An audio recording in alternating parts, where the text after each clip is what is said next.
اعوذ باللہ من الشیطان اللعین الرجیم بسم اللہ الرحمن الرحیم الحمد للہ وکفا وسلام علی عبادہ الذین اصطفیٰ. درود بھیجیے محمد و آل محمد.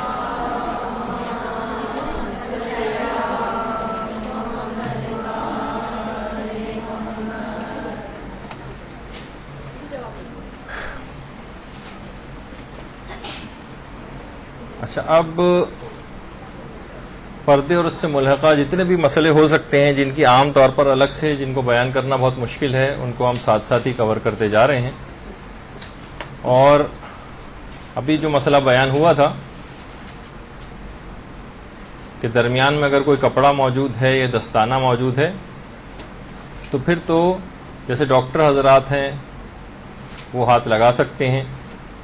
یا کوئی اور شخص بھی، لیکن اس کے بغیر براہ راست جسم ٹچ کرنا نامحرم سے اس کی اجازت نہیں. پھر ایک مسئلہ ایک آتا ہے کہ برے خیالات کا سوچنا.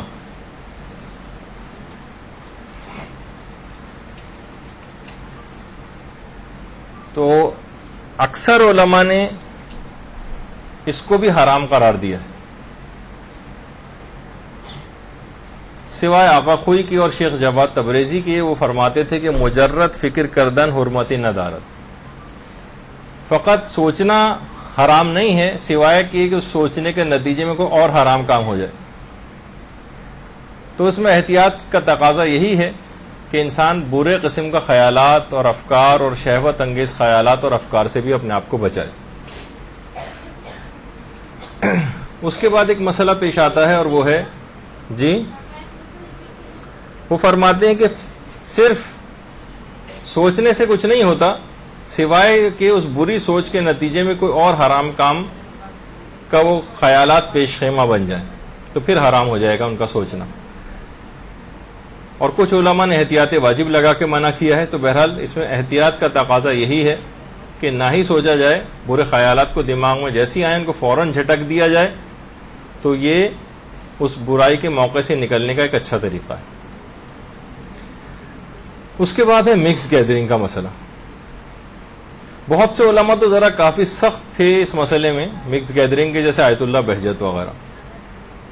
لیکن موجودہ جتنے بھی مجتہدین ہیں وہ عورتوں اور مردوں کے مخلوط اجتماعات کو، اگر وہ تہذیب کے دائرے میں ہوں اور کوئی حرام کام اس کے اندر نہ ہو رہا ہو، تو وہ حرام کی حد تک نہیں پہنچتے ان کے نزدیک. یعنی موجودہ مجتہدین یہ فرماتے ہیں کہ اگر مکس گیدرنگ مستلزم حرام ہو تو پھر حرام ہوتی. یعنی ان کے نتیجے میں، اس مکس گیدرنگ کے نتیجے میں بہت سارے حرام کام ہو رہے ہیں. مثلا مکس گیدرنگ ہے، اسی میں لڑکے اور لڑکیوں نے مل کے ڈانس کرنا شروع کر دیا، اسی مکس گیدرنگ میں ایک دوسرے سے جسم ٹچ کرنے شروع کر دیے. اس طرح کی اگر کوئی ایکٹیویٹی ہو رہی ہے تو پھر وہ مکس گیدرنگ حرام ہو جائے گی، جو کہ بہت سارے اور حرام کاموں کا پیش خیمہ بن رہا ہو. تو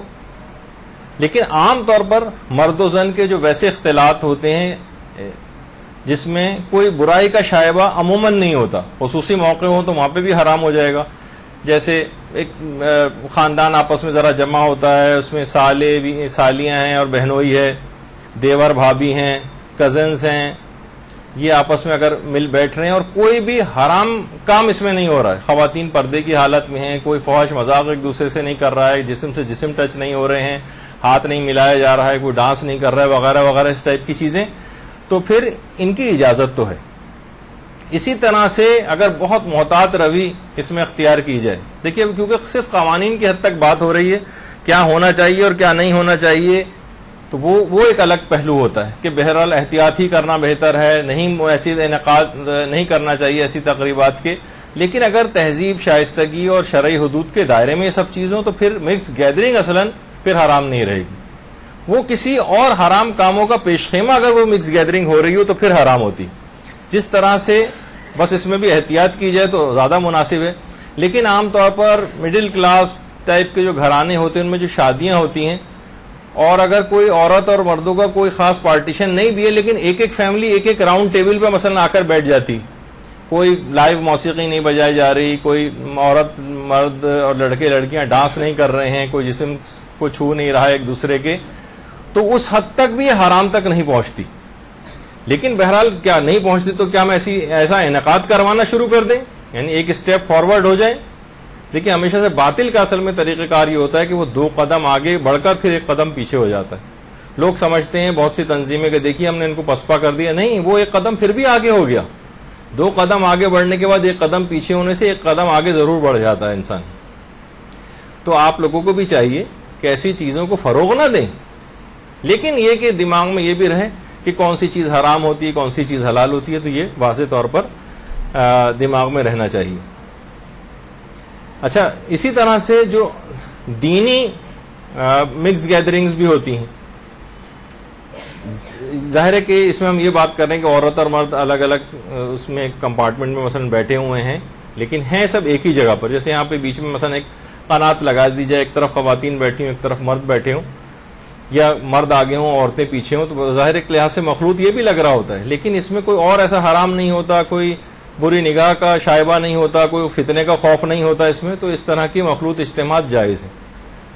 لیکن بہرحال پھر بھی اگر غیر ضروری طور پر کوئی اختلاط ہو رہا ہے تو جائز ہونے کے باوجود کراہیت تو اس میں ہے.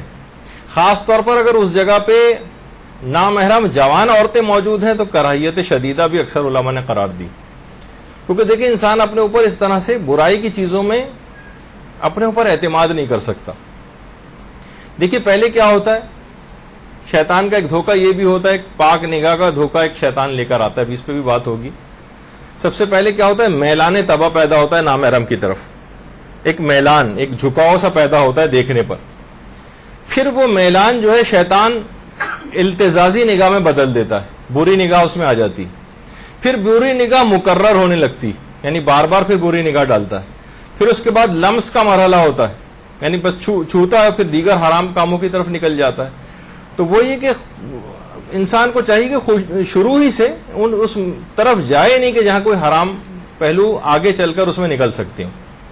خاص طور پر جیسے تفریح کے بہت سے مواقع ہوتے ہیں, بہت سی پکنکوں کے مواقع ہوتے ہیں, بہت سے سفر ایسے درپیش ہو جاتے ہیں, بہت سی مہمانداریاں ایسی ہو جاتی ہیں کہ انسان بعض اوقات آہستہ آہستہ کر کے بہت سارے اپنے نا ٹریک بدلتا چلا جاتا ہے.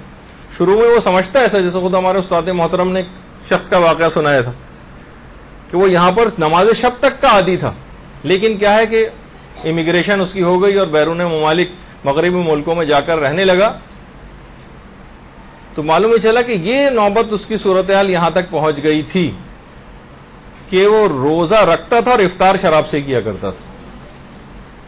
جب اس سے پوچھا گیا کہ کیوں, تو کہا کہ مجھے اورنج جوس یہاں تک لے کر آیا. جب ایسی جگہوں پہ جاتے ہیں تو لوگ بڑا اپریشیٹ کرتے ہیں کہ بھائی دیکھیے یہ صاحب جو ہے اس محفل میں آتے ہیں لیکن شراب نہیں پیتے, یہ تو لاؤ بھائی لاؤ ان کو یہاں بٹھاؤ, لیکن اورنج جوس منگوایا جائے. تو کتنے دن آدمی اورنج جوس پیے گا, کبھی نہ کبھی وقت گزرتا رہا, کبھی شراب بھی چکھے گا وہ, اور پھر اس کے بعد عادی شرابی, پھر اتنا شرابی عادی ہو گیا اس شراب کا کہ بہرحال پھر وہ افطار تک کرنے لگا شراب سے. تو آدمی اس راہ پر قدم ہی نہ رکھے. ایک تھے زمانے طالب علم میں ایک دینی اعتبار سے ہمارے ایک آئیڈیل تھے, وہ بھی اسی طرح سے باہر گئے. معلوم یہ چلا کچھ عرصے بعد یہاں اچھی والی داڑھی تھی, وہاں جا کے داڑھی مونڈ دی. تو ان کے قریبی دوست نے جو خود مذہبی تھے ان کو خط لکھا کہ بھائی کیا وجہ ہے کہ آپ کلّا سوفا تعلمون, کلّا آپ کا بالکل صاف ہو گیا, داڑھی کہاں گئی آپ کی. تو انہوں نے جواب میں ایک شعر لکھ کے بھیجا, جانتا ہوں ثواب طاعت و زہد پر طبیعت ادھر نہیں آتی.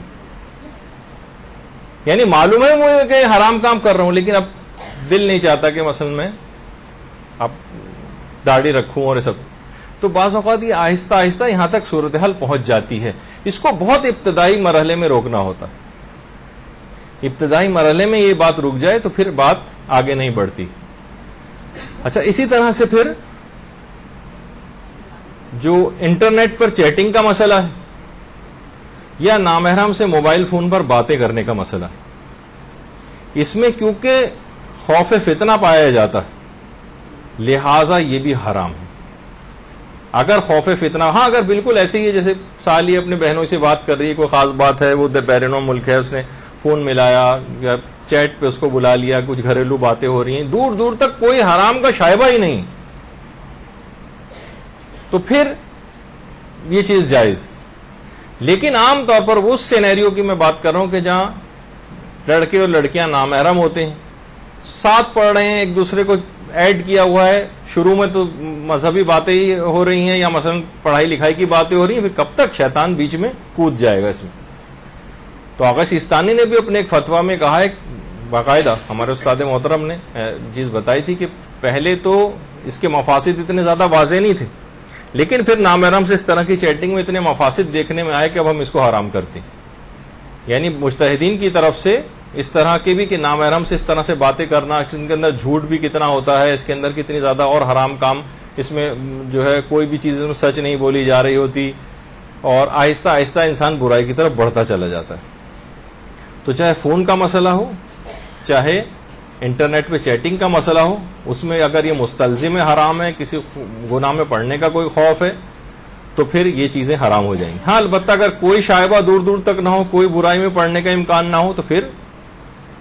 یہ چیزیں جائز ہو سکتی ہیں, لیکن وہ مواقع بہت کم ہیں. وہ لوگ بہت سے کہتے ہیں کہ بھائی جناب ہمارا تو اس میں کوئی ہمیں برے خیالات نہیں آتے. تو علماء کے باقاعدہ ایک عالم کا کہنا ہے کہ جس کو برے خیالات نہیں آتے اس طرح سے نامحرم باتیں کرتے ہو, تو اپنا علاج کروائے. یعنی مسئلہ یہ ہے کہ یہ تو ایک چیز ایک ایسی ہے کہ جب آپ اس طرح سے فریلی آپ بات کر رہے ہیں, شریعت کا پھر حکم یہی اس کے اندر آ جائے گا, ورنہ پھر تو بہرحال یہ اس طرح کی باتیں ہیں جس کا خاص طور پر خیال رکھنا چاہیے. اسی طرح سے بہت سارے ایموٹیکونس اور یہ سب کچھ ہوتے ہیں, یہ جو بھیجے جاتے ہیں وہ بھی ناجائز اور حرام ہو جائیں گے. باقاعدہ آقا سیستانی سے پوچھا بھی گیا کہ نامحرم سے اس طرح کی جو چیٹنگ کی جاتی ہے, چاہے وہ انٹرنیٹ پہ ہو چاہے فیس ٹو فیس ہو, تو کیا یہ جائز ہے؟ تو وہاں سے جواب یہی آیا کہ یہ ناجائز ہے. نامحرم کے ساتھ کسی بھی طرح کی اس طرح کی فرینڈشپ کرنا یہ حرام ہے, یہ جائز نہیں. اس میں اتنے فساد اور اتنے فتنے والی چیزیں ہیں کہ آپ چاند ایک مستثنیات نکال کر نہیں لا سکتے, اس میں حرام میں انسان پڑھ ہی جاتا ہے. تو یہ سب چیزیں ہیں جن کا بہت علل خصوص خیال رکھنا. اسی طرح سے بہت سارے ایسی پکنکوں پہ انسان جاتا ہے, مثلا گئے ہیں اور سمندر میں جسم سے پورا لباس چپکا چلا جا رہا ہے, اور اس طرح کی چیزیں, یہ بھی اس میں بھی خواتین کو چاہیے کہ احتیاط کریں. گیلے کپڑے اس طرح سے پہننا کہ وہ نامحرموں کے جسم پہ چپک جائیں اور جسم ظاہر ہونے لگے, یہ جائز نہیں رہے گا. اچھا, اسی طرح سے حجاب میں بھی جو بہت چست قسم کے حجاب ہوتے ہیں, جیسے بہت اٹریکٹیو ہوتے ہیں, ان کی بھی پہننے کی اجازت نہیں. آپ کہیں گے بھائی دیکھیں جسم میں جتنا چھپانا تھا وہ سب چھپا ہوا ہے. نہیں, یہ تو اور زیادہ بہت سی چیزوں میں جسم نمایاں ہو رہا ہے, تو اتنا مفاتن بدن جسم کے چھپے ہونے چاہیے اور وہ واضح نہیں ہونے چاہیے. تو ایسا بھی حجاب نہیں چلے گا کہ جو بہت زیادہ اس طرح سے لوگوں کی نگاہوں کو اپنی طرف جذب کرے. اسی طرح سے بہت سی خواتین تھریڈنگ اور ویکسنگ وغیرہ کے جو مسئلے ہیں وہ پوچھتی ہیں. فی نفس ہی تو یہ سب چیزیں جائز, اس میں حرج نہیں, سوائے اس کے کہ کوئی اور حرام کام اس میں ہو رہا ہو. اب ظاہر ہے بہت ساری چیزیں سب حرام تو ہو رہے ہیں, بہت سے اس میں نہیں بولا جائے اور بہت زیادہ شرم و حیا اور اس میں انسان رہے, تو خواتین سے بے قاعدیاں بہت ہو رہی ہیں, خواتین ہی کی طرف سے یہ سب چیزیں آتی ہیں کہ مثلا ویکسنگ وغیرہ کے درمیان ان جسم کے ان حصوں پہ بھی نگاہ پڑتی ہے کہ جو کہ حرام ہوتے ہیں, جن پہ نگاہ ڈالنا عورتوں کے لیے بھی حرام ہے کہ ان پہ نگاہ ڈالیں. تو اس طرح کی چیزیں اس وقت تک جائز ہوں گی تھریڈنگ اور ویکسنگ جبکہ کسی اور حرام کام کا پیش خیمہ نہ ہو رہی. اس طرح کی کوئی اور چیز حرام میں پڑ رہے ہو تو پھر یہ جائز نہیں ہوگا ان جگہوں کے کہ جن پہ نگاہ ڈالنا حرام ہے, لیکن ان کے علاوہ اور سب جگہوں کی تھریڈنگ اور ویکسنگ وغیرہ یہ سب کچھ جائز ہے. اسی طرح بہت سی خواتین بیوٹی پارلر میں نوکری کرنے کا بھی پوچھتی ہیں یا بیوٹی پارلر کھولنے کا بھی مسئلہ پوچھتی ہیں. یہ سب چیزیں فی نفس ہی جائز ہیں, یعنی بذات خود جائز ہیں, سوائے اس کے کہ ان کے نتیجے میں کوئی اور حرام کام ہونے لگے. کوئی اور حرام کام وہاں پہ ہو رہا ہے جو شریعت کے اصولوں کے خلاف ورزی جس میں ہو رہی ہے, تو وہ کام حرام ہو جائے گا, ورنہ اصلاً بیوٹی پارلر کھولا بھی جا سکتا ہے اور اس میں ملازمت بھی کی جا سکتی ہے. پھر اس کے بعد ایک مسئلہ آتا ہے عورتوں کے پرفیوم لگانے کا مسئلہ. پرفیوم لگانا, اچھا اگر پرفیوم نامحرم کو سنگھانے کی نیت سے لگایا جائے تو حرام ہو جائے گا. آپ نے اس نیت سے لگایا کہ نامحرم کو سنگھانے کے لیے, اس کو اچھا لگے, وہ آپ کی طرف اٹریکٹ ہو, اس لحاظ سے اگر آپ نے لگایا تو حرام ہے. لیکن اگر ہم نے پرفیوم اپنے لیے لگایا ہے, مثلا اور پھر آپ کو باہر بھی جانا پڑ گیا, اپنے لیے لگایا ہے, اپنے مثلا پسینے کی بو کو جو ہے وہ ختم کرنے کے لیے لگایا ہے, اور کوئی بھی ارادہ یہ نہیں ہے کہ نامحرم کو اس کو سنگھایا جائے, تو پھر پرفیوم لگانے کی اجازت ہے. لیکن اگر کسی عورت نے نامحرم کو سنگھانے کی نیت سے اگر پرفیوم لگایا تو اس مستحب ہے, اکثر علماء نے قرار دیا کہ وہ غسل کرے, غسل کرے, یعنی ایک لحاظ سے وہ ناپاک ہو گئی ہے. اگر اس نے نامحرم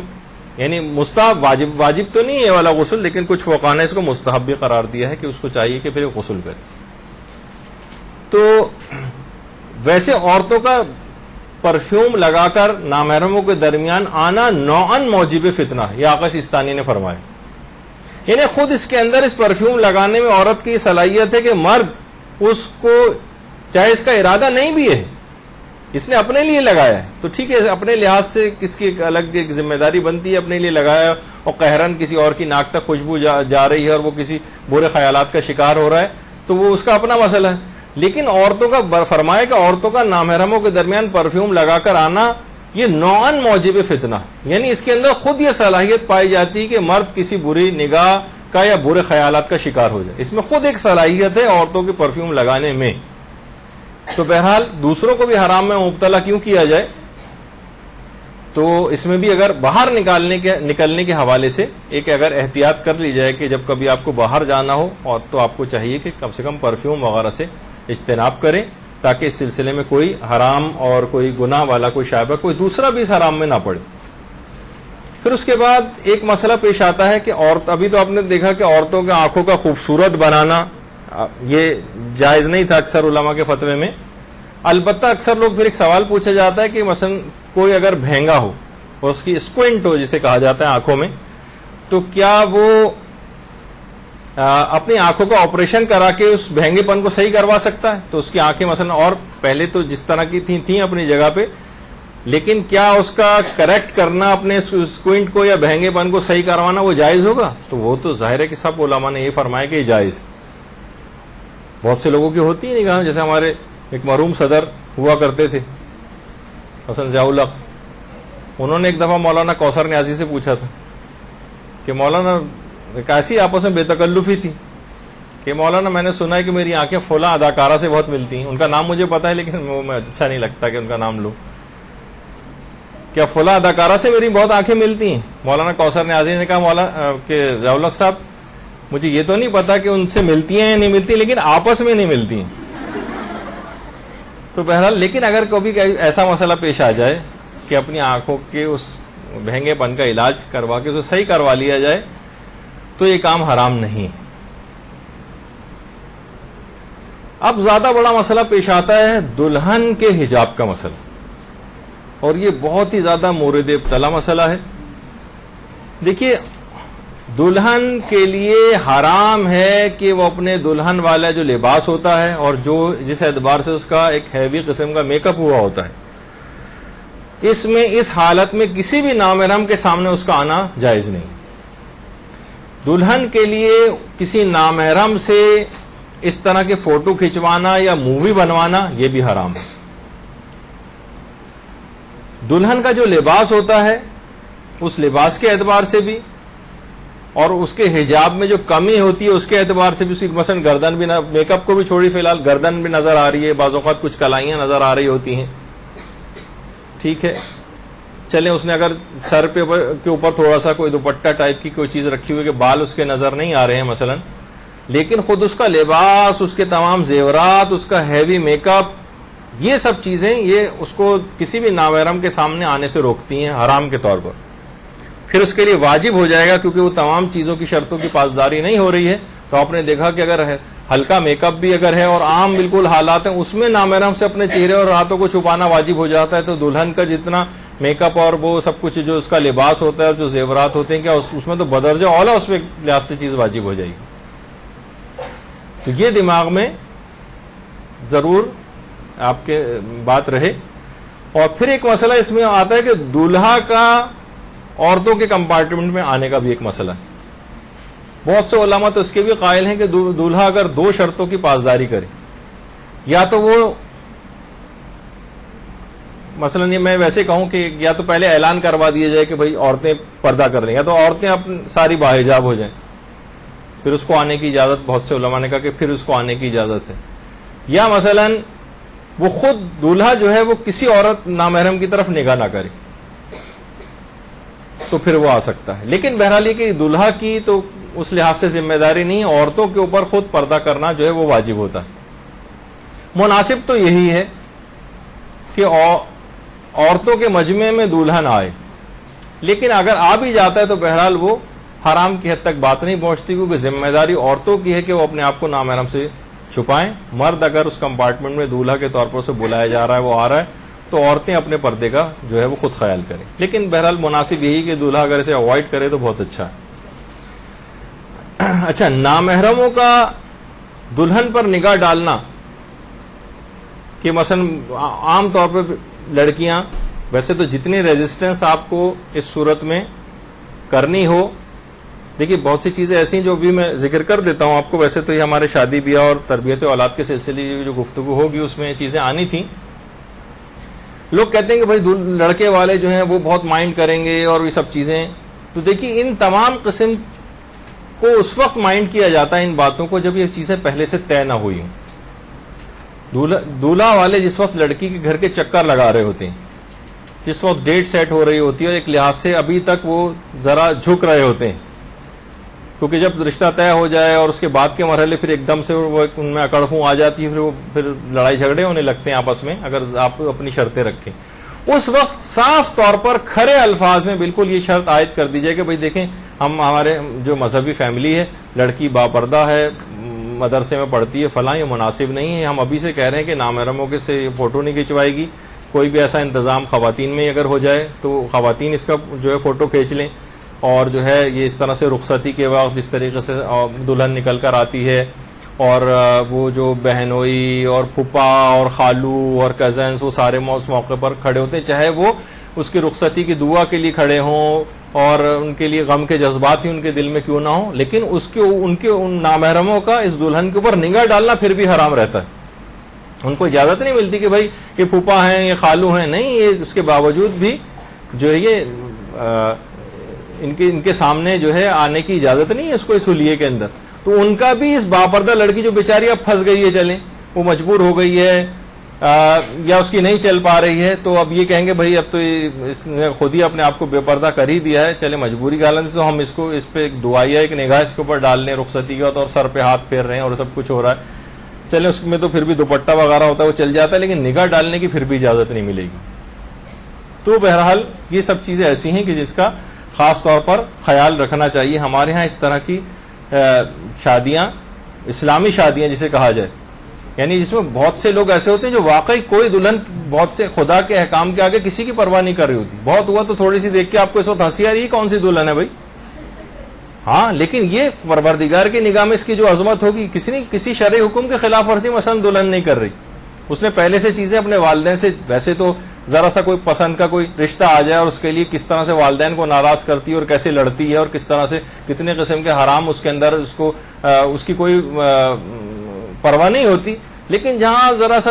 شریعت کا مسئلہ آ جائے، وہاں پہ شرما حضوری ہو رہی ہے، کیسے کہیں دولہا لڑکے والوں سے، یہ سب باتیں یہ اس موقع پر منوا لی جائیں. جس وقت وہ چکر لگا رہے ہوتے ہیں، جس وقت وہ ذرا جھک رہے ہوتے ہیں، اس وقت باتیں ماننے کو تیار بھی ہوتے ہیں. بعد میں آپ کہہ سکتے ہیں کہ دیکھیں ہم نے بھائی آپ کو بتایا تھا، اس وجہ سے ہم ایسا کر رہے ہیں. تو پھر کوئی بدمزگی نہیں. بدمزگی یوں ہوتی ہے کہ آپ نے پہلے سے کوئی انٹیمیشن نہیں ہوتی، اچانک سے کوئی دھماکہ اس تقریب کے اندر کرتے تھے، بھائی یہ نہیں ہوگا، فلاں نہیں ہوگا، تو اس وقت لوگ ذرا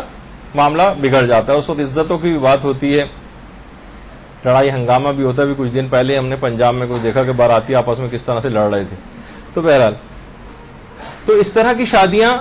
عام طور پر، اور اگر دلہن نے اس طرح سے ہیوی میک اپ کیا ہوا بھی ہے اور ایسے لباس بھی ہیں، تو کوئی نہ کوئی چادر اس کے اوپر اس طرح سے ہو کہ کوئی نامحرم اس کو نہ دیکھ سکے، اور اسی حالت میں اس کو مثلا رخصت کر کے اور وہاں سے لے جایا جائے کہ کسی نامحرم کی نگاہ اس پہ نہ پڑے. ایران میں ہم دیکھتے ہیں کتنی شادیاں ایسی ہیں ہوتی ہیں کہ ظاہر ہے کہ اب یہ تو نہیں کہہ سکتے کہ دلہن بغیر میک اپ کے، لوگ کہیں کہ بھئی یہ تو بڑا عجیب سی، ہمیں تو کسی غم کی کوئی تقریب یہ محسوس ہو رہی ہے کہ 100 یا 40واں محسوس ہو رہا ہے، کسی کو شادی تو نہیں محسوس ہو رہی. لیکن اس کے باوجود بھی خدائی احکام کی پاسداری کی، ایران میں دیکھیے اجتماعی شادیاں بھی ہوتی ہیں. ذرا اب یہ آپ لوگوں کے پسند کا ٹاپک آ گیا تو سب بولنا شروع ہو گئے. یہ آپ سنیے ابھی اس کو اور دیکھتے بھی جائیے کہ ایران میں دیکھیں کہ کس طرح سے، بلکہ ائمہ کے حرم میں جو شادی شدہ جوڑے ہیں وہ وہاں پر، تاکہ وہاں پہ کسی برائی میں پڑنے کا کوئی امکان ہی باقی نہ رہے. دیکھیے یہ آپ کے سامنے باقاعدہ یہاں پر روحا بھی پڑھا جا رہا ہے، دعائیں کلمات ہو رہے ہیں ایک مقدس جگہ کے اوپر. تو آپ نے دیکھا کہ کس انداز سے یہ سب چیزیں وہاں پر ہوتی ہیں. باقاعدہ دلہن اس وقت روتی بھی ہیں، ماتم بھی ہو رہا ہوتا ہے، اور کوئی کسی پردے کی بھی کوئی خلاف ورزی کہیں نظر نہیں آ رہی ہوتی. تو ایک بہت ہی اچھا ایک روح پرور ایک جو ہے ایک منظر بہت سی شادیوں میں وہاں پر نظر آتا ہے. اور اپنے شہداء تک کو بھولتے نہیں اس موقع پر. ابھی شادی ہوئی ہے اور اس کے بعد شہداء کی قبروں کے اوپر گئے ہیں اپنے عزیز رشتہ داروں کی، وہاں جا کر ان کو بھی یاد رکھا ہے. اس حالت میں بھی ہمارے ہاں تو کوئی تصور ہی نہیں کہ اس موقع پہ کوئی قبرستان مثلا جائے. ان کی تصویریں بھی اپنے ساتھ رکھتے ہیں، قرآن اس موقع پر ساتھ ہوتا ہے. یہ سب چیزیں وہاں پر ہمیں معاشرے کے اندر نظر آ رہی ہیں، جبھی ان کے یہاں ایک ترقی بھی ہوتی ہے. اسی طرح سے مثلا کانووکیشن ہو رہا ہے کسی جگہ پہ، تقسیم اسناد کی کوئی تقریب منعقد ہو رہی ہے، تو ٹھیک ہے پردے کی حالت میں خواتین اس طرح سے ان کو اٹینڈ کر سکتی ہیں. لوگوں کی صرف تھوڑی سی اس کے لیے کہ 2-4 جملے بھی آپ کسی لوگوں کے تنزیہ یا مزاحیہ طور پر اگر آپ نہیں سن سکتی تو اسلام کے لیے پھر کون سی قربانی اور کون سی آپ کی اچیومنٹ ہوگی. اور ہمارے جو پاکستان کے اندر ہے ماشاءاللہ وہ بھی اس طرح کی شادی، آپ نے ابھی ایران کی شادی دیکھی، یہاں بھی 80 سال کے جو ہیں وہ 15 سال کی لڑکی کے ساتھ مثلا شادی کر رہے ہیں. اچھا ابھی آپ نے دیکھا کہ جو بھی آپ نے ابھی تک مسئلے سنے ہیں اس کے اندر بھی اگر آپ دیکھیں تو مرد جو عورت کے اوپر نگاہ ڈالتا ہے، پہلے ہم صرف اس کو ایک خاص فلو چارٹ کی صورت میں ہم نے آپ کے سامنے پیش کیا. اس سے آپ بہت آرام سے اپنی ذمہ داری کا تعین کر سکتی ہیں کہ ابھی تک بہت سارے مسئلے ہوئے تو اس کو ہم کیسے سمرائز کریں. اگر تو مثلا مرد جو ہے اس کا مرد پہ نگاہ ڈالنا، وہ تو ظاہر ہے آپ کو پتا ہے کہ یہ مسئلہ ہم ڈسکس کر چکے ہیں کہ مرد مرد کو دیکھ سکتا ہے سوائے مخصوص مقامات کے. مرد کا عورت پر نگاہ ڈالنا، تو اس میں پہلی چیز ہم نے یہ ڈسکس کی تھی کہ مرد کا کسی بچے پر یا بچی پر نگاہ ڈالنا. بچے پہ تو نگاہ ڈالے جا سکتی ہے سوائے کہ پورے جسم کو بھی اس کو دیکھا جا سکتا ہے سوائے کہ بچہ ممیز ہے، تو پھر مخصوص مقامات کے علاوہ پورا جسم دیکھ سکتے ہیں. اور مرد کسی بچی کے اتنے جسم کے حصوں کو دیکھ سکتا ہے نا کہ جو عام طور پر عام حالات میں وہ کھلے رکھتی. یہ ہم نے پچھلی دفعہ مسئلہ آپ کی خدمت میں بیان کر دیا تھا، تو صرف ایک ریوائز کروانے کے حوالے سے بات. پھر مرد کا عورت پہ نگاہ ڈالنا، تو 2 طرح کی اس میں شاخیں بن سکتی ہیں. محرم عورت پر نگاہ ڈالنے کا مسئلہ اور ایک ہے نامحرم عورت پہ نگاہ ڈالنے کا مسئلہ. محرم میں مثلا بیوی ہے یا دیگر محرم عورتیں ہیں تو ان کو، بیوی کو تو الگ ہی ان کے مسئلے ہیں، اور دیگر محرم عورتیں بھی جو ہیں مثلا ماں ہے، بہن ہے، بیٹی ہے، اس کو بھی سوائے مخصوص مقامات کے علاوہ دیکھا جا سکتا ہے. اسی طرح نامحرم عورت پہ اگر مرد نگاہ ڈال رہا ہے تو اس میں بھی ہم نے 2 اس کی شاخیں بنائی تھیں. ایک غیر مسلمان یعنی کافر عورت پہ نگاہ ڈالنا، تو اس میں عام یہ مسئلہ بیان ہوا تھا عام طور پہ کافر عورتیں جتنے زمانے میں جتنے جسم کو کھولتی ہیں عمومی حالات میں بغیر کسی بری نگاہ کے ان کو دیکھنے کی اجازت ہے. اور پھر ایک ہے مسلمان عورت پر نگاہ ڈالنا، تو اس کی 2 اقسام بنی تھی، پردے دار عورت پہ نگاہ ڈالنا یا بے پردہ عورت پہ نگاہ ڈالنا. پردے دار عورت کے پر نگاہ ڈالنا چہرے اور ہاتھوں پر نگاہ ڈال سکتا ہے بغیر کسی برے ارادے کے، اور بے پردہ عورت کو سب مجتہدین کے نزدیک سوائے امام خمینی کے دیکھنے کی اجازت ہے عام حالات میں جتنا جسم کھولتی ہے بغیر کسی بری نگاہ کے. صرف آیت اللہ خمینی یہ فرماتے تھے کہ نہیں، اشکال کی بنا پر متبذلات عورتوں کو دیکھنے کی اجازت نہیں. تو یہ تو ایک فلو چارٹ کی صورت میں احکام تو آپ پچھلی دفعہ سب لکھی چکی ہیں اور اپنے نوٹس میں یقیناً آپ نے بنا لیا ہوگا ان کو. اچھا، اب عورت اگر کسی مرد کے اوپر نگاہ ڈال رہی ہے، عورت یا عورت عورت پر نگاہ ڈال رہی ہے، عورت کسی بچے یا بچی پر نگاہ ڈال رہی ہے، تو جس طرح مردوں میں اقسام بنی تھی اس طرح سے عورتوں میں بھی اقسام ہے. عورت عورت کے اوپر نگاہ ڈال سکتی ہے سوائے مخصوص مقامات کے. عورت مرد پہ اگر نگاہ ڈال رہی ہے تو پھر 2 قسمیں بنیں گی، یا تو محرم مرد ہوگا یا وہ نامحرم ہوگا. نامحرم اگر مرد ہے تو اس پر تو عورت جتنا عام حالات میں اپنے جسم کو کھولتا ہے وہ اس کے اوپر نگاہ ڈال سکتی، لیکن ضرورت سے کچھ زیادہ کھولا ہوا ہے، معمول سے کچھ زیادہ کھولا ہوا ہے، اس پہ نگاہ نہیں ڈال سکتی۔ محرم میں شوہر آ جاتا ہے اور دیگر محرم رشتہ دار آ جاتے ہیں، تو شوہر کے مسئلے کو چھوڑتے جو دیگر محرم مرد ہیں ان میں عورت ان پر نگاہ ڈال سکتی سوائے مخصوص مقامات۔ البتہ عورت کسی بچے یا بچی پر نگاہ ڈال رہی ہے اگر،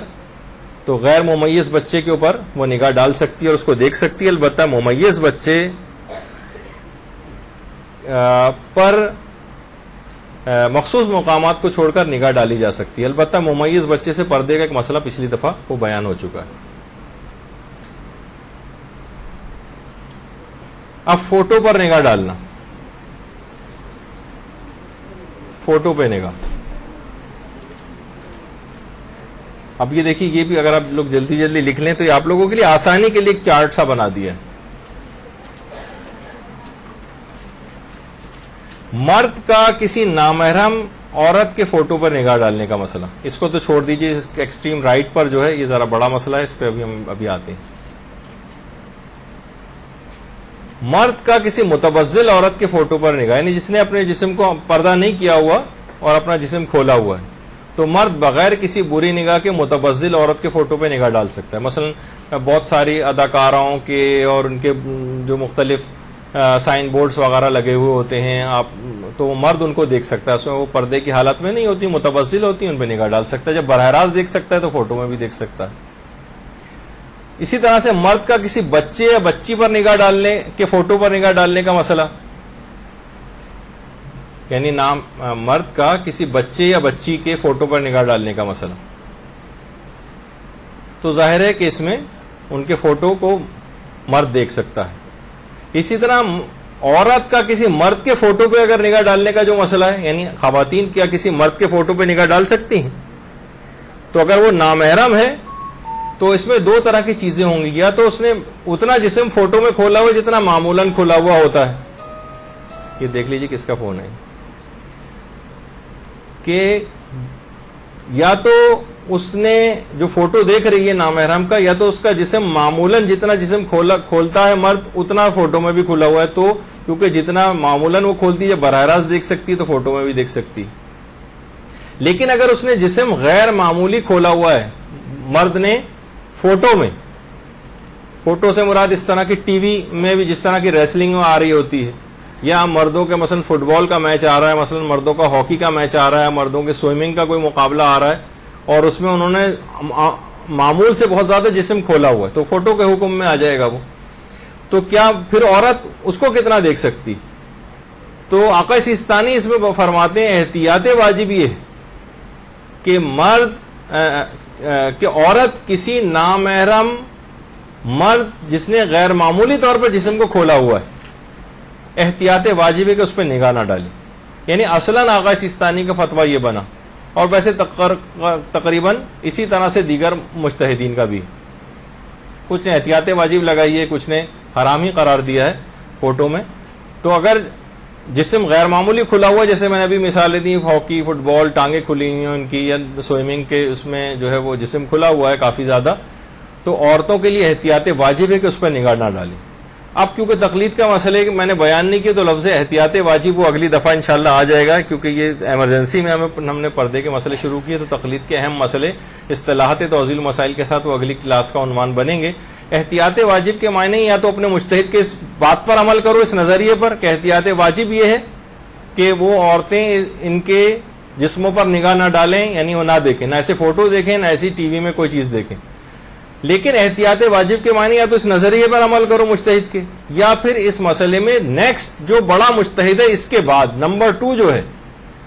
اس کے فتوے پر بھی عمل کر سکتے ہو۔ تو آقا سیستانی کے زیادہ تر مقلدین رجوع کرتے ہیں آیت اللہ وحید خراسانی کی طرف، اور آیت اللہ وحید خراسانی نے اجازت دی ہے فوٹو میں دیکھنے کی، یعنی اگر کوئی بری نگاہ نہ ہو تو فوٹو میں معمول سے زیادہ اگر جسم کھولا ہوا ہے تو بغیر کسی بری نگاہ کے عورت دیکھ سکتی، تو آیت اللہ وحید خراسانی کی طرف آقا سیستانی کے مقلدات رجوع کر کے ان پہ نگاہ ڈال سکتی۔ تو ایک تو مسئلہ ہوا ہی۔ اب آ جائیے پھر گھوم کے رائٹ پر نیچے، کہ مرد فوٹو دیکھ رہا ہے کسی عورت کا جو کہ نامحرم ہے، تو دو صورتیں بنیں گی، یا تو بے پردہ عورت کا فوٹو ہوگا جسے کہا جائے متبذلہ عورت کا فوٹو، تو اس میں تو ابھی بیان ہو گیا کہ اس پہ نگاہ ڈالی جا سکتی ہے بغیر کسی بری نگاہ۔ لیکن اگر پردے دار عورت کا فوٹو دیکھ رہا ہے تو پھر یہ دیکھا جائے گا وہ پردے دار عورت کا جو فوٹو ہے وہ مکمل حجاب میں ہے یا نامکمل حجاب میں۔ اگر مکمل حجاب میں ہے تو اس پہ نگاہ ڈال سکتا ہے، مکمل جب وہ چہرہ اور ہاتھ کلائی کے جوڑ تک وہ ویسے ہی دیکھ سکتا ہے تو فوٹو میں بھی دیکھ سکتا ہے کیونکہ مکمل عورت حجاب میں۔ لیکن اگر وہ پردے دار عورت فوٹو میں نامکمل حجاب میں، لیکن اصلاً وہ پردے دار عورت ہے، لیکن کہیں سے کوئی فوٹو آ گیا، البم آ گئی جس میں اس نے تصویر اس طرح سے کھنچوائی ہوئی ہے، تو پھر دو صورتیں بنیں گی۔ ابھی دیکھا جائے گا کہ یہ مرد اس عورت نامحرم کو پہچانتا ہے یا نہیں پہچانتا ہے۔ اگر پہچانتا ہے تو اس فوٹو پر نگاہ ڈالنا حرام ہے، اور اگر نہیں پہچانتا اس کو تو اس فوٹو پہ نگاہ ڈال سکتا ہے۔ بہت آپ کا دماغ کا جو ہے اس وقت دہی بن چکا ہے، لیکن بہرحال کیا کریں کہ یہ شریعت کے اس طرح سے مسئلے ہیں۔ اچھا، اس سے پہلے والا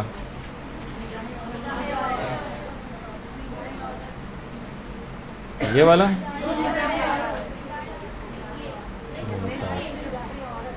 اچھا، یہ دیکھیں کہ مجھ سے یہ مت کہیے کہ دوبارہ ایکسپلین کروں اس کو، ہاں تو بس یہ آپ اتار لیجیے، لیکن میں نے احکام اس میں بیان کر دی ہیں۔ یہیں اگر ان سب کے جوابات بھی لکھتا تو تھوڑا سا کنفیوژن ہو جاتا ہے، اس وجہ سے میں نے زبانی جواب دینے پہ اکتفا کیا، لیکن جواب آپ لوگ خود لکھ لیجیے گا، اور یہ اس لحاظ سے بھی اہم ہے کہ اس کا بہت امکانات ہے کہ آپ کے ٹیسٹ میں یہ چیز آئے گی۔ جی ابھی تو سوال بھی پورا ہو جائے پھر میں کرتا ہوں، کیونکہ سوالوں کا بھی بہت ڈھیر بھی جمع ہو گیا ہے۔ جی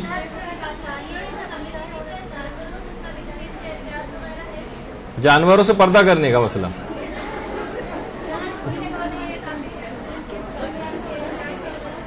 ابھی جانوروں کو چھوڑیے،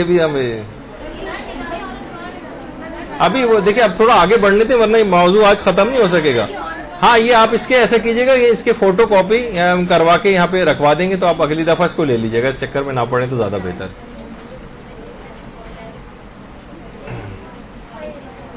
تو فوٹو پہ نگاہ کا مسئلہ، اچھا اب ہاں اچھا اب آ جائیے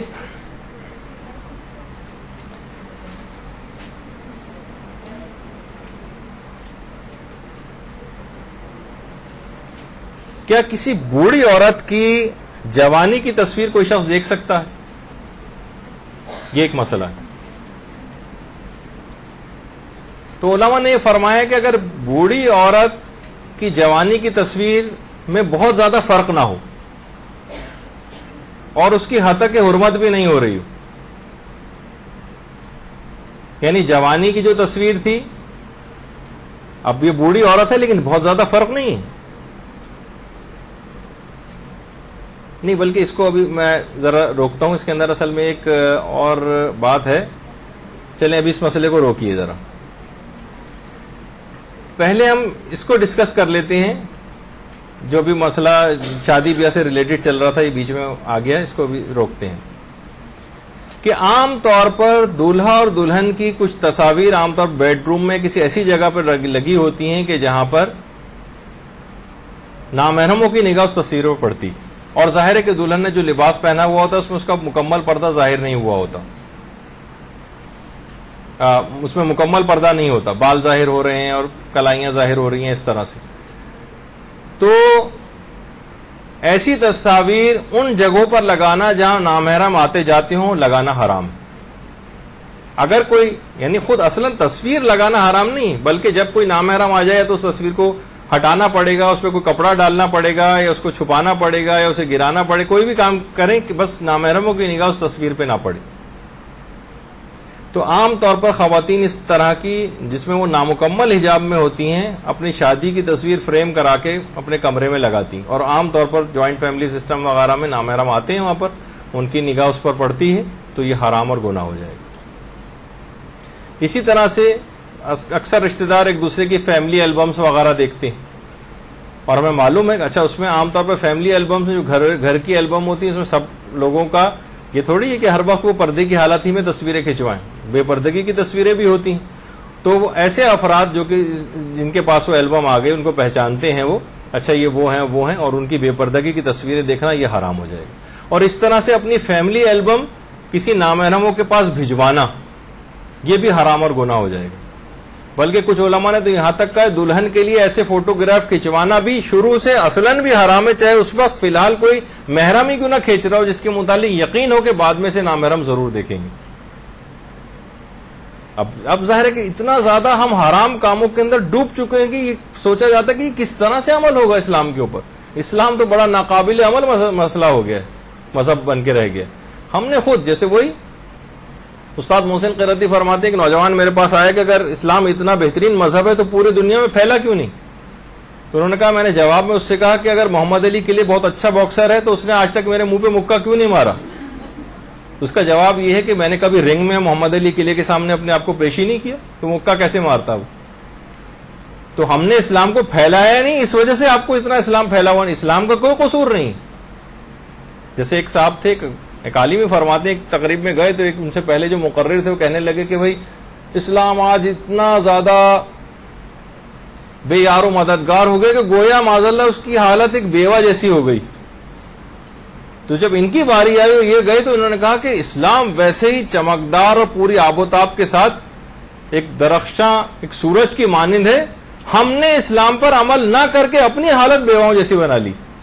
اسلام کو اب کیا کہہ رہے ہیں؟ تو اسلام کو قابل عمل بنائیے. یہ سب چیزیں آہستہ آہستہ معاشرے سے حرام کام دور کریں. آپ خود دیکھیں کہ شادی بیاہ کی اس تقریب ہی کے اندر اگر پوری کیلکولیشن کی جائے, جب ہی کہا جاتا ہے کہ جو شب زفاف ہے نا اصل میں شب گناہ کبیرہ ہے. ایک عالم نے بڑا اچھا جملہ کہا ہے, اس میں اتنے گناہ کبیرہ ہیں کہ پوری ایک لسٹ ہم بنا سکتے ہیں کہ کتنے گناہ کبیرہ فقط اس رات کو ہوتے ہیں جو عام طور پر کسی رات میں نہیں ہوتے. بے پردگی اور مخلوط اجتماعات اور گانا بجانا اور میک اپ کے ساتھ عورتوں کا آنا اور کیا کچھ اس کے اندر جو ہے چیزیں نہیں ہوتی. پوری رات ہی گناہ کبیرہ کی رات ہو جاتی. تو کیسے پھر ایسی شادیاں کامیاب ہوں گی, کیسے اس کے نتیجے میں جو اولاد پیدا ہوگی وہ کس طرح سے سعادت مند ہوگی. وہ پھر ایسے ہی معاشرے میں نظر آئے گا آپ کو جو فتنہ اور فساد آج نظر آ رہے ہیں اور اولادیں جس طرح سے بگڑتی چلی جا رہی ہیں. پتہ چلو اس تقریب شادی کے اندر یہ سب حرام کام ہونے کی وجہ سے اس کے اثرات پھر نسلوں کے اوپر محیط ہو جاتے ہیں. تو بہرحال اب یہ جو بھی اس میں کوئی طریقہ کار اختیار کیا جائے, اس میں جب یہ کہ دیندار گھرانوں میں شادیاں لوگ کریں, ایک دوسرے سے بیٹھ کر تفصیلات طے کریں کہ کیا ہوگا کیا نہیں ہوگا, شادی بیاہ کی تقریب میں کیسے انتظامات, جب وہ کبھی انشاءاللہ تفصیل سے گفتگو آئی تو اس تقریب شادی کے اندر بھی کہ شادی کی تقریب میں ساری چاہے رسومات کریں کہ حرام سے اپنے آپ کو کیسے بچائیں. مثلا وہ سرو کرنے کے لیے جو افراد جو ہیں وہ آتے ہیں اندر کھانا وغیرہ سرو کرنے کے لیے, ان کے لیے کیا انتظام کیا جائے, کس طرح سے عورتوں کا ارینجمنٹ کیا جائے. عورتیں اگر مکمل میک اپ وغیرہ میں آئی ہوئی بھی ہیں وہاں پر تو کسی نامحرم کی وہاں پر آمد و رفت نہ ہو. مرد مختلف بہانوں سے اندر اپنی بیویوں کو بلانے کے لیے جو گھستے ہیں ان کو روکنے کے لیے کیا انتظام کیا جائے, کس طرح سے ان کی بیویوں کو بلانے کے لیے بچوں کا وہاں پہ انتظام رکھا جائے جو اعلان باقاعدہ کریں کہ فلاں خاتون کو بلا رہے ہیں. یعنی پوری کیسی تقریب آرگنائز کی جا سکتی ہے ذرا سے عقل مندی سے, دماغ میں ذرا پورا ایک پلان کرتے ہوئے, تو پھر آپ دیکھیں کوئی حرام کام اگر کوئی انسان تہیہ کر لے طرفین کہ ہم کوئی حرام کام اس تقریب میں نہیں کریں گے تو بہترین رسومات کے ساتھ بھرپور شادی بھی ہوگی اور کوئی ایسا نہیں ہوگا کہ معاذ اللہ کوئی 100 اور 40ویں کی مجلس وہ شادی کی تقریب لگے. اچھا, تو اسی طرح سے اگر پردے کی حالت میں کوئی تصویر, فیملی تصویر کوئی لگی ہوئی جس میں کوئی بھی عورت بے حجاب نہیں ہے تو وہ آپ فریم کر کے کہیں پہ بھی لگا سکتے ہیں گھر میں, اس میں کوئی ممانعت نہیں. لیکن کوئی باپردہ عورت اور اپنی بے پردگی کی تصویریں چاہے شادی بیاہ کی کیوں نہ لگائیں تو وہ جائز نہیں.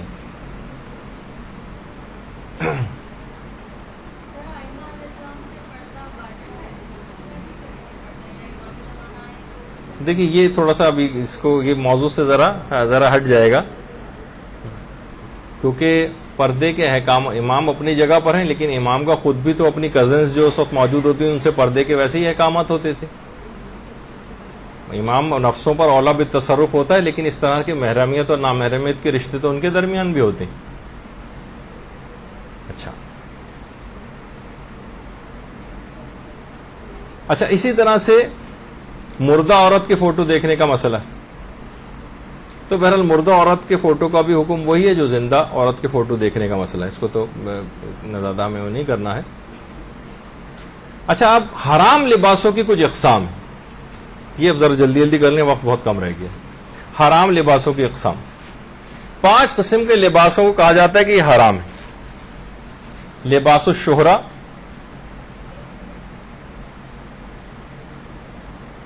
لباس مختص، لباس مہیج، لباس غصبی اور لباس مختص کفار. یہ حرام لباسوں کی اقسام.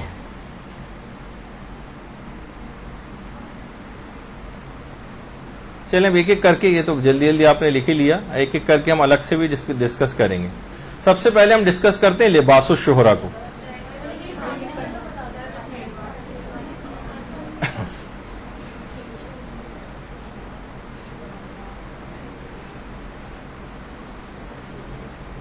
لیکن ذرا جلدی، بہت وقت کم رہ گیا اور مجھے آج ہر صورت میں موضوع ختم کرنا ہے. اچھا، اب سب سے پہلے کرتے ہیں لباس الشہرہ. لباس الشہرہ اس لباس کو کہتے ہیں جو اپنی سلائی کے اعتبار سے، اپنی کٹنگ کے اعتبار سے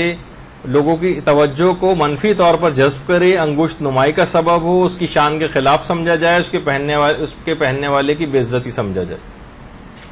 اس کو کہتے ہیں لباس الشہرہ. اس کی کوئی ایک ٹھیک مثال دینا تو بہت مشکل ہے. خود علماء بھی اس کے قائل ہیں کہ لباس الشہرہ کو سمجھانا بڑا مشکل ہے. صرف ایک مثال علماء نے کتابوں میں لکھی ہے کہ ظالم حکومتوں کی پولیس اور فوج کا لباس عالم کے جسم پر. مثلا ظالم حکومتوں کی پولیس اور فوج کا لباس کوئی مثلا عالم دین پہن لے، اس کے لیے لباس الشہرہ ہے. منفی شہرت کا لباس، جس کو اپنے سلائی کے اعتبار سے، اپنی کڑھائی کے اعتبار سے، مثلا جوکروں والا لباس کوئی عالم پہن کے پھر اس کے لیے لباس الشہرہ ہے. بہت سی چیزیں ہو سکتا ہے کہ مدرسے کی طالبہ کے ہونے کے اعتبار سے معاشرے میں اس کا عزت اور مقام ہے، اس کے لیے لباس الشہرہ ہو. مثلا اگر آپ نے جینز پہنی ہوئی ہے اور دیندار معاشرہ ہے، اور وہ جیسے خاص طور پہ ہمارے اور جگہوں کا نہیں، وہاں کے معاشرے کے عرف کے اعتبار سے الگ الگ ہو جاتے ہیں، لیکن اب فی الحال یہاں کا، کیونکہ ایک ہی شہر کے اندر کئی جگہوں کا عرف اور معاشرہ الگ الگ ہے. مثلا ساحلی علاقے جو ہیں یہاں پر ان کا عرف کچھ اور ہے، اور مثلا جو متوسط جو علاقے ہیں ان کا عرف کچھ اور ہے. مثلا انچولی کا عرف کچھ اور، اور بھینس کالونی کا مثلا عرف کچھ اور ہوگا، اور مثلا رنچور لائن کا عرف کچھ اور ہوگا. تو یہ سب چیزیں کیا ہیں، معاشرے کے اعتبار سے بھی ذرا الگ الگ ہو جاتی ہیں. تو کسی بھی جگہ پر ایسا لباس پہننا کہ جو منفی شہرت کا ہم لوگ انگشت نمائی کریں، ارے دیکھیے مدرسے میں پڑھتی ہے اور دیکھیے ذرا اس نے کس طرح کا لباس پہنا ہوا ہے، تو ہو سکتا ہے کہ آپ کے لیے وہ لباس الشہرہ بن جائے. خیر یہ تو ایک الگ مسئلہ ہے، لیکن یہ کہ بہرحال دماغ میں چیزیں بھی رہنی چاہیے. دوسرا ہے لباس مختص. مرد کے لیے عورت کا لباس پہننا، عورت کے لیے مردوں کا لباس پہننا. امام خمینی فرماتے تھے کہ احتیاط واجب یہ ہے کہ مرد تھوڑی دیر کے لیے بھی عورتوں کا لباس نہیں پہن سکتا، اور عورتیں تھوڑی دیر کے لیے بھی مردوں کا لباس نہیں پہن سکتی. جو مختلف اسکولوں میں ڈرامے وغیرہ ہوتے ہیں کہ بھئی کوئی لڑکی ہے وہ مثلا لڑکا بنی ہوئی ہے اس کے اندر، اور لڑکوں والا کوئی لباس اس نے پہنا ہوا ہے، ساری چاہے لڑکیاں دیکھنے والی، پردے کا کوئی مسئلہ نہیں، پردے کا اس میں ڈسکس نہیں کر رہا. پردہ تو اپنی جگہ پہ اگر کسی نے اتارا وہ تو ایک الگ حرام ہے. ابھی ہم صرف لباس کے اعتبار سے گفتگو کر رہے ہیں، چاہے وہ عورتوں کے مجمع میں کیوں نہ پہنا جائے. تو لباس اگر مختص ہے مردوں کے لیے تو وہ عورت نہیں پہن سکتی، کوئی لباس مخصوص ہے عورتوں کے لیے تو وہ مرد نہیں پہن سکتا. اور کچھ ضمنی مسئلے بھی اس میں آ رہے ہیں. تو امام خمینی فرماتے تھے احتیاط واجب ہے، تھوڑی دیر کے لیے بھی ایسا نہیں ہو سکتا، کسی ڈرامے وغیرہ کے لیے بھی نہیں پہن سکتے. لیکن مثلا آقا خوئی ہیں، آقا سیستانی ہیں، یا آیت اللہ خامنہئی ہیں، یہ تینوں مراجع فرماتے ہیں کہ مختص لباس جو ہوتا ہے عورت کے لیے مرد کا اور مرد کے لیے عورت کا، یہ فقط اس وقت حرام ہے کہ جب عورت یا مرد اس کو اپنی مخصوص زئی بنا لے. زئی کہتے ہیں یعنی مستقل حلیہ ایسا بنا لے جیسے تصویر میں نظر آ رہا ہے. مثلا وہ ایک تو ہوتا ہے تھوڑی فار دا ٹائم بینگ کچھ اس کے لیے پہننا، ایک آدمی اپنا مخصوص حلیہ ہی بنا لے ہمیشہ کے لیے، تو پھر یہ حرام اور بہت سخت حرام ہو جاتا ہے. نہیں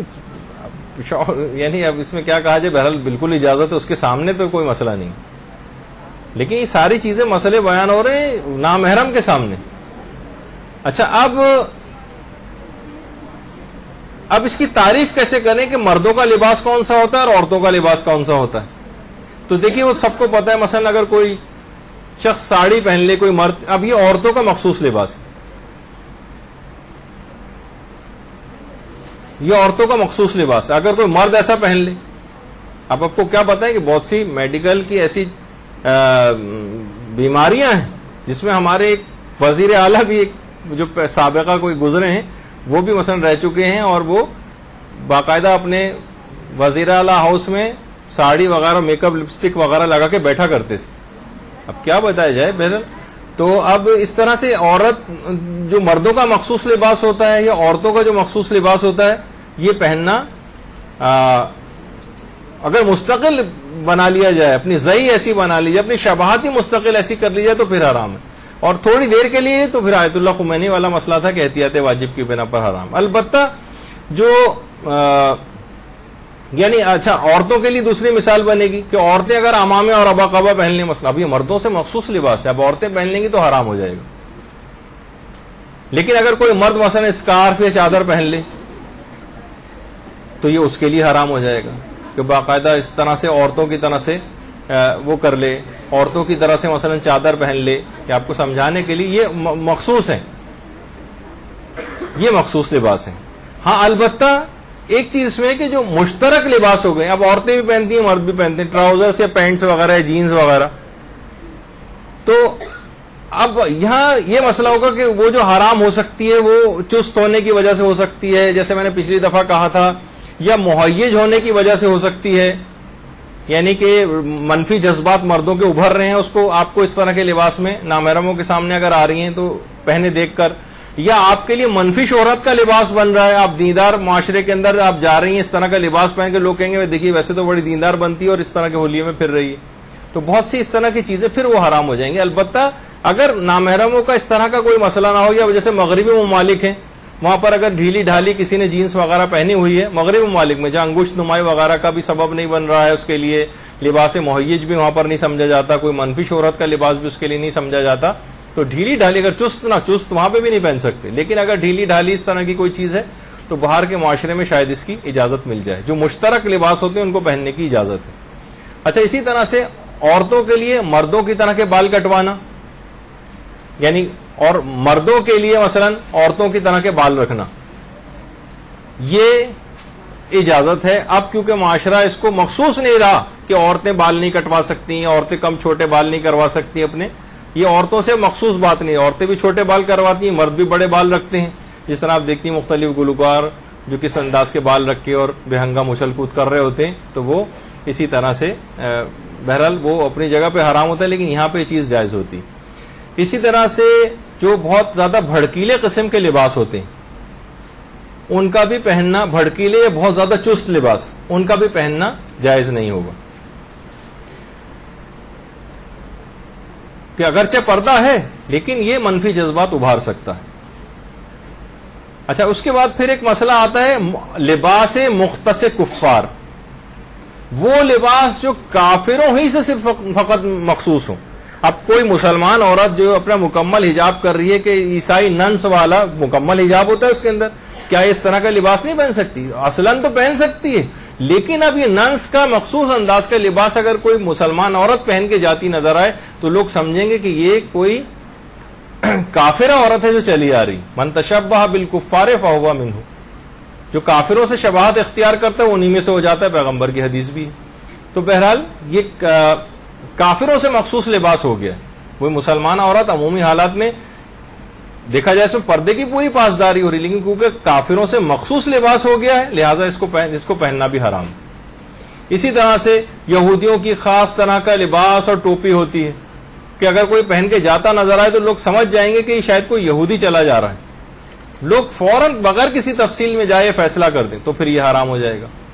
اسی طریقے سے سکھوں کے خاص طرح کی ٹوپی اور جو سر پہ وہ باندھتے ہیں، کوئی اس طرح کا حلیہ بنا کے جا رہا ہو، یہ کافروں سے مخصوص لباس ہے. اس طرح عیسائیوں کی بھی خاص ٹوپی اور خاص لباس ہوتا ہے جو ان کے وہ پہنتے ہیں، یہ بھی مخصوص لباس ہے کافروں سے. اسی طرح سے جو وہ مونکس ہوتے ہیں بدھ مذہب میں، ان کا ایک مخصوص لباس ہوتا ہے، یہ اگر کوئی پہن لے. اسی طرح ہندوؤں کا جو ان کے پریسٹ اور یہ سب کچھ جو سادھو اور وہ سب کچھ ہوتے ہیں، ان کا ایک مخصوص لباس ہوتا ہے. یہ آ گئی فوراً. جان بچانے کے لیے، تو اس وقت تو سور کا گوشت بھی کھانا بالکل جائز ہو جائے گا اگر ایسا مسئلہ ہو جائے تو یہ سب چیزیں یہ لباس مختص کفار کہلاتی ہیں۔ اچھا اب آ جائیے ٹائی کا مسئلہ۔ آقا سیستانی، امام خمینی، آیت اللہ خوئی سب فرماتے ہیں کہ بالکل جائز ہے ٹائی کا پہننا، اور آقا سیستانی نے فرمایا کہ فی نفس ہی میرے پاس ٹائی کے حرام قرار دینے کی کوئی دلیل شرعی نہیں، میرے پاس فی نفس ہی اس کی حرمت کی کوئی دلیل موجود نہیں، یعنی جائز تو ہے۔ پہلا مسئلہ یہ ہو گیا۔ البتہ آیت اللہ خامنہئی نے اس میں ایک چیز فرمائی ہے کہ اگر ٹائی کا پہننا اغیار و اجانب کی ثقافت کی ترویج اور ترویج کا سبب بن رہا ہو، اغیار و اجانب کہتے ہیں عام طور پر کافروں کی ثقافت، ان کی ترویج کا سبب بن رہا ہو ٹائی کا پہننا، تو پھر یہ حرام ہو جائے گا۔ لیکن یہ معاشرہ ٹو معاشرہ تبدیل ہو جائے گا مسئلہ۔ پاکستان میں یا مختلف اور ممالک میں، ہو سکتا ہے ایران میں بھی شاید اب اتنا نہیں مسئلہ رہا ہے، لیکن ایران میں ایک زمانے میں بہت زیادہ مسئلہ تھا کہ شاید یہ عیسائیت کا شعار سمجھا جاتا تھا ٹائی کا پہننا، لیکن جب اتنا زیادہ مسلمانوں نے اس کو پہن لیا تو اب یہ کافروں کی مخصوص نشانی نہیں رہی، اب مسلمان بھی اس کو پہننے لگے۔ تو اس لحاظ سے اب یہ ٹائی کا پہننا فی الحال موجودہ پاکستانی جیسا ماحول اور معاشرہ ہے، یا جو اور بھی معاشرے ہیں، شاید ایرانی معاشرے کے اندر کچھ پریشانی اس سلسلے میں ہو، لیکن ویسے ان علاقوں کے اندر ٹائی کا پہننا کوئی مسئلہ نہیں۔ لیکن اس کے باوجود بھی تمام علماء نے جنہوں نے اجازت بھی دی ہے، تب بھی انہوں نے یہ بات ضرور کہی ہے کہ بہرحال ٹائی کا پہننا عیسائیت کا ایک شعار تو ہے، اور بہتر ہے کہ اس سے اجتناب کیا جائے، اور افسوس کا اظہار کیا ہے کہ اب یہ چیز مسلمانوں میں رائج ہو گئی، لیکن اب کیونکہ کفار کی مخصوص نشانی نہیں رہی ٹائی کا پہننا، لہذا اس وجہ سے جائز ہوئی۔ اچھا اب اسی طرح سے ابھی آپ نے مہندی کا مسئلہ تو سنا، اس میں بس ایک، کیونکہ بہت سی چیزیں انسانی صحت کے اعتبار سے بھی ہوتی ہیں، جو کیمیکل والی خاص ایک مہندی آتی ہے جو فوری آپ لگائیں اور چند منٹ بعد ہی صاف کر لیں اور پورا اثر کھال کے اوپر اس کا آ جاتا ہے اور ایک انمٹ ٹائپ کی ہو جاتی ہے، تو یہ بات دماغ میں رہے کہ اس میں کچھ ایسے جو فوری طور پر جو اثر چند منٹ کے اندر کرتی ہو اور رنگ لے آتی ہو، اس سے آپ، کیونکہ اس کے اندر ایسے ٹاکسک اور کیمیکلز اس کے اندر ہیں جو کارسینوجینک کہلاتے ہیں، جن سے کینسرز ہوتے ہیں، تو عام طور پر وہ ٹھیک ہے، وہ جیسے میں نے اس سے پہلے کہا جمیلہ مہندی ہے، وہی پتوں والی جو مہندی ہوتی ہے ان کو پیس کے جو لگائی جاتی ہے وہ لگا لیں، وہ سیف ہے، لیکن جو بہت دیر میں اپنا اثر چھوڑتی ہیں وہ بھی کم نقصان دہ ہیں، لیکن جو فوری ابھی لگائیں اور اس کے بعد صاف کر لیں چند منٹ بعد اور پورا ایک اثر اپنا رکھتی ہیں، اس کے اندر ایسے کیمیکلز وغیرہ موجود ہیں جو آپ کے سامنے سے ڈسپلے ہو رہے ہیں، جو کہ کینسر تک پروڈیوس کرتے ہیں، تو بہتر ہے کہ ان سے اجتناب کیا جائے۔ وضو کا ایک مسئلہ بڑا تفصیلی ہو، ہم وضو کے مسائل میں ڈسکس کریں گے۔ اچھا اب دیکھیے مسئلہ یہ ہے کہ اب اس طرح کی جب صورتحال اور اس طرح کے گناہ معاشرے میں پھیلتے ہیں تو اس کو ابتدائی مرحلے میں روکنا ہوتا ہے، ورنہ قدرتی آفات بھی گناہوں کی پاداش کے سلسلے میں آتی ہیں۔ بعض اوقات انسان سنگسار بھی ہوتا ہے، بعض اوقات انسان ان گناہوں میں مبتلا ہو کے ایسا ہو جاتا ہے کہ وہ موت کی سزائیں تک اس کو دی جاتی ہیں، تو پہلے مرحلے پر ہی اس کو روکنا ضروری ہوتا ہے۔ تو کوشش یہ کی جائے کہ اسلام پر عمل ہی انسان کو آخرت میں کامیابی دلاتا ہے، تو اسلام پہ جتنا بھی ممکن ہو سکے عمل کریں، اس کو معاشرے کے اندر رائج بھی کرنا چاہیے۔ لباس غصبی تو ظاہر ہے وہ کیونکہ آسان بات تھی، غصبی کے معنی کسی کی اجازت کے بغیر اس کا لباس استعمال کرنا، یہ گھروں میں بھی بہت زیادہ مسئلہ پیش آ جاتا ہے بعض اوقات کہ مثلا بہن راضی نہیں آپ کے کا اور اس کا ناپ ایک ہی ہے، اور مردوں میں بھی یہ ہوتا ہے کہ اس کا قمیص پہن کے چلے گئے بھائی ایک دوسرے کسی کو بتائے بغیر، بعد میں ناراض ہو رہا ہے میری قمیص کیوں پہنی، جوتا پہن کے چلے گئے، اس کا کوئی کپڑا استعمال کر لیا، یہ حرام اور گناہ ہے۔ کسی کی ملکیت کو اس کی اجازت کے بغیر اس طرح سے استعمال نہیں کیا جا سکتا، سوائے اس کے کہ پہلے سے اجازت لے لی ہو یا 100% یہ یقین ہو، کیونکہ اجازتوں کی بھی کئی اقسام انشاءاللہ کبھی بتائیں گے آپ کو، اذن سری ہوتا ہے، اذن فہوائی ہوتا ہے، شاہد حال، اور بہت ساری طرح کی الگ الگ موقعوں پہ الگ الگ اجازتیں درکار ہوتی ہیں، تو وہ انشاءاللہ اپنے مقام پر چیز بیان ہوگی۔ جی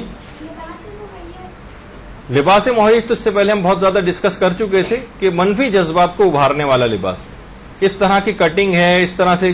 قمیضوں کے چاک بہت اوپر تک ہو گئے ہیں اور اس طرح کا لباس پہننا ہوا ہے کہ جسم اس میں بہت زیادہ ظاہر ہو رہا ہے، یہ سب لباس مہیج کہلاتے ہیں، جس کو دیکھ کر نامحرموں کے منفی جذبات ابھرنے لگے، یہ حرام اور گناہ ہو جاتے ہیں ایسے لباس پہننے۔ لیکن کیونکہ وہ تو ہماری گفتگو میں پچھلے مستقل آ رہا تھا تو اس وجہ سے میں نے اس کو الگ سے ڈسکس نہیں کیا. اچھا، اب ایک سوال پچھلی دفعہ کے کسی اس میں بھی پوچھا گیا تھا مجھ سے، اور وہ لوٹ پھر کر کے ابھی بھی بہت سارے سوالات ہیں کہ بہرحال ایک دینی طالبہ کی شادی جو ہے وہ کس طرح سے ہونی چاہیے، آئیڈیل شادی. وہی میں نے کہا کہ دیکھیں آئیڈیل شادی وہی ہوگی چاہے وہ دینی طالبہ ہو یا ایک عام کوئی مومنہ ہو جو مدرسے نہیں بھی آ رہی ہے، تو جس میں کوئی حرام نہ ہو. ہاں اگر دماغ میں کوئی اور ہے کہ کوئی اس کی 100ویں یا 40ویں کی مجلس نظر آنی چاہیے اس کی، کیونکہ یہ دینی طالبہ ہیں، اس وجہ سے ایسی شادی ہو کہ بالکل سوگ سا اس میں نمایاں ہو، تو ایسی تو کوئی اسلام میں بات نہیں. جس طرح عام طور پہ مذاق میں کہا جاتا ہے نا کہ ایک ڈاکٹر کی شادی کس طرح سے ہونی چاہیے، تو لوگوں کے دماغ میں کہ جناب ڈاکٹر کی شادی اس طرح سے ہونی چاہیے کہ بارات تو اس کی ایمبولینس میں آنی چاہیے، اور مہندی کے بجائے لال دوائی ہاتھ پہ لگائی جائے، اور گلے میں ہار کے بجائے مثلا اسٹیتھوسکوپ ڈالا جائے، اور مہمانوں کو مکسچر اور وٹامن وغیرہ سے ان کی تواضع کی جائے،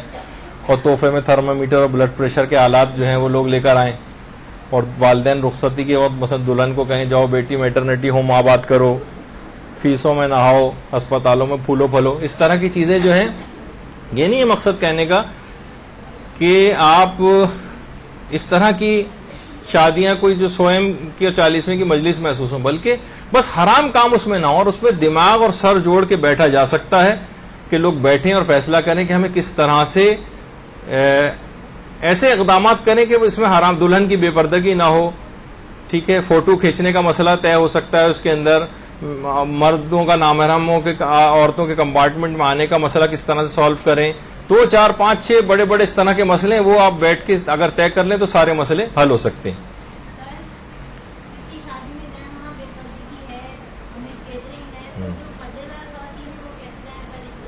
ہاں تو پردے دار اگر مکس گیدرنگ ہے، پردے دار خواتین تو اپنے پردے کی مکمل حفاظت کریں،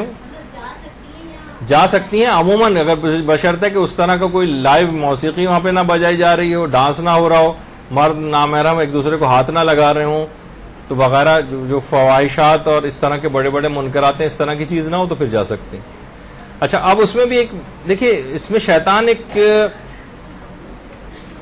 چیز میں مبتلا کرتا ہے، بھائی ہماری نگاہ تو بہت پاک ہے. تو دیکھیے آنکھوں کی اور نگاہوں کی حفاظت، کیونکہ ہم ساتھ ساتھ ڈسکس کر رہے ہیں، یہ بھی بہت زیادہ ضروری ہے. پروردگار فرماتا ہے کہ یعلم خائنۃ الاعین وما تخفی الصدور، کہ پروردگار تمہاری آنکھوں کی خیانت سے بھی واقف ہے، اور وما تخفی الصدور، جو تم اپنے دلوں میں چھپاتے ہو، جو خیالی پلاؤ پکاتے ہو، اس سے بھی واقف ہے. تو ہمیشہ پروردگار کے اس خیال کو دماغ میں رکھنا چاہیے. دیکھیے کہا جاتا ہے کہ جب ہرن کی ناف میں مشک پیدا ہو جاتا ہے نا تو پھر وہ سوتا نہیں، اسے ڈر ہوتا ہے کہ کہیں کوئی میرا مشک چرا کے نہ لے جائے.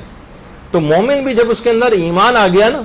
تو ہر وقت وہ ڈرتا رہتا ہے کہ شیطان کہیں دولت ایمانی مجھ سے چھین کر نہ لے جائے، ہر وقت چوکنا ہو کر بیٹھتا ہے.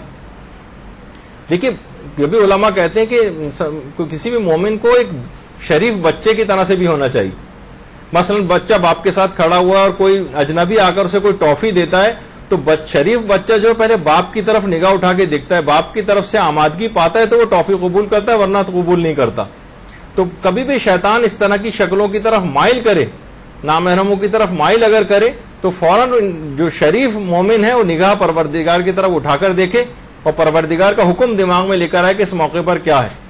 وہاں سے ظاہر ہے کہ اگر اس کا انکار ہے تو پھر اس انکار کو قبول کرتے ہوئے اپنے لیے اور فوراً اپنی نگاہوں کو ہٹا لے. تو دیکھیے جب بھی وہ نگاہوں نامحرم سے اس طرح سے حرام اپنی نگاہ کو ہٹائے گا، خدا اس کو ایک ایسی حلاوت ایمانی عطا کرے گا کہ وہ اپنے اندر اس حلاوت کو محسوس کرے گا. دیکھیے اسلام کا ایک ویسا مزاج بھی، آپ دیکھتی ہیں ابھی تک آپ نے جتنے احکامات سنے کہ اللہ کے سامنے نماز کی حالت میں بھی مکمل پردہ کرنا، ایک بال بھی نظر نہیں آنا چاہیے، چاہے کوئی نامحرم سامنے موجود نہ بھی ہو تب بھی کوئی بال نظر نہیں آنا چاہیے. آپ کہیں گے بھائی اللہ سے کیا پردہ، جیسے ابھی پوچھ رہے تھے نا امام سے پردہ کے، تو دماغ میں آتا ہے پھر اللہ سے پردہ کرنے کا، اللہ سے بھی پردہ کروایا جا رہا ہے مثلا نماز میں. آواز کو اپنی سخت بنا کر نامحرم سے بات کرو، خوشبو کوشش کرو کہ اس کے سامنے نہ لگاؤ، کافرہ تک کے سامنے اپنے جسم کو نہ کھولو، جو مستحب احکام ہیں، نابالغ ممیز تک سے پردہ کرو. عورت جو ہے مرد ڈاکٹر کے پاس کتنی احتیاطیں آپ نے سنی، مذاق اس سے نہ کرو. نامحرم اگر کسی سیٹ پر بیٹھا ہو اس جگہ سے اٹھ کر جائے جو اس کی جسم کی حدت سے وہ سیٹ اگر گرم ہو گئی ہو تو اکثر فقہاء نے مثلا کراہیت قرار دیا وہاں پر بیٹھنا. تو یہ اسلام کی سب چیزیں، اسلام اس راستے پر جانے سے روکنا چاہتا ہے جس کے نتیجے میں اتنے بڑے بڑے اور حرام کام ہو جائیں. کیونکہ یہ نظر بازی کا جو سلسلہ ہے جب یہ شروع ہوتا ہے تو پھر یہ رکتا نہیں، اور جوان کیا اس میں بوڑھے بھی اس کے اندر مبتلا جو ہے وہ نظر آتے ہیں. اور کہا جاتا ہے کہ یعنی یہ بہت سے لوگ پھر آگے اس میں بڑھ جاتے ہیں، پھر عشق و عاشقی وغیرہ کی نوبت آ جاتی ہے. عشق نہیں ہوتا بلکہ فسق ہوتا ہے. یہ گندم کا فساد ہے سارا. جب بھی کہا جاتا ہے کسی ایک علاقے کے اندر مشہور تھا کہ وہاں پر لوگ اس طرح کی چیزوں کے بہت عادی ہو گئے تھے، جیسے ہی وہاں پر قحط پڑا تو سب لوگ کھانے پینے کے چکر میں ایسے لگے کہ سب چیزیں بھول کے رہ گئی. سب بھرے پیٹ کی خرابی ہے، ساری سہولتیں میسر ہے تو ہری ہری سوچتی ہیں. پھر تو بہرحال یہ ہے کہ انسان اپنے آپ کو احکامات الہی کا جو ہے وہ مکمل پابند رکھے اور سمجھ لے اس بات کو کہ پروردگار جو ہے وہ وَنَحْنُ أَقْرَبُ إِلَيْهِ مِنْ حَبْلِ الْوَرِيدِ، کہ اس کی شہرگ حیات سے بھی پروردگار جو ہے بہت زیادہ قریب ہے، ہر اس عمل کو دیکھ رہا ہے اور وہ اپنے احکامات دے چکا ہے کہ مومنین سے کہہ دیجیے وہ اپنی نگاہوں کو نیچے رکھیں، عورتوں سے بھی کہہ دیجیے کہ اپنی نگاہوں کو نیچے رکھیں، اور جو بھی وَأَمَّا مَنْ خَافَ مَقَامَ رَبِّهِ وَنَهَى النَّفْسَ عَنِ الْهَوَىٰ فَإِنَّ الْجَنَّةَ هِيَ الْمَأْوَىٰ، جو اپنے رب کے حضور کھڑا ہونے سے ڈرا کہ جو کام میں کرنے جا رہا ہوں اس کا نتیجہ آخرت میں مجھے پروردگار کو جواب دینا ہے، یہ جو میں میک اپ کر کے باہر نکل رہی ہوں، شادی بیاہ کی تقریب میں جا رہی ہوں، تو یہ اپنے رب کے سامنے کھڑا ہونے سے ڈرے، ان چیزوں سے باز رہے، تو فَإِنَّ الْجَنَّةَ هِيَ الْمَأْوَىٰ، پھر یہ جنت ماوا میں ہوگا، اس کا ٹھکانہ وہاں پر ہوگا. تو یہ سب چیزیں ایسی ہیں کہ پروردگار نے یہ سب جو احکامات دیے ہیں، خاص طور پر قرآن کی آیات اس سلسلے میں ہیں، نگاہوں کو جھکانے کے سلسلے میں، پردے کی حفاظت کے سلسلے میں، وہ سب آپ کی طرف بیان بھی ہو چکی ہیں.